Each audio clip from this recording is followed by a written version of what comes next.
सगळे जे इलेक्शन्स आहेत त्याचे जे निकाल आहेत ते 21 तारखेला घोषित होतील.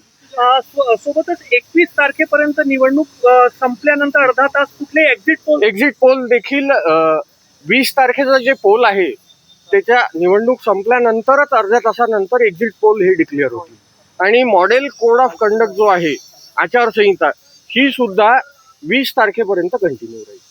कुठेतरी ज्या पद्धतीने निवडणूक आयोगाने हे घेतला काहीची नाराजी सुद्धा व्यक्त केली की स्वतः निवडणूक आयोगाने हे करायला पाहिजे करायला पाहिजे. काय म्हटलं कोर्टाने हेच म्हटलेलं आहे की इलेक्शन हे फेअर व्हायला पाहिजे. त्याच कारणाकरिता ह्या सगळ्या गोष्टी त्यांनी पोस्टपोन केलेल्या आहेत. या सगळ्या गोष्टीमुळे election would be materially affected. तर त्याच्यामुळे सगळ्यांचे निकाल सगळ्यांचं काउंटिंग हे 20 तारखेच्या पोल नंतर होईल.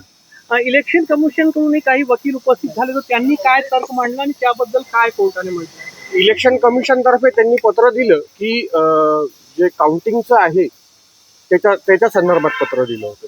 मान्य नाही केलं पण कोर्टाने. त्याच्यामध्ये कोर्टाने हेच म्हटलं की आजचे जे इलेक्शन्स आहेत ते कंटिन्यू करा, परंतु सगळ्यांची मतमोजणी आणि सगळ्यांचा रिझल्ट हा 20 तारखेच्या इलेक्शन नंतर होईल, पोलिंग नंतर.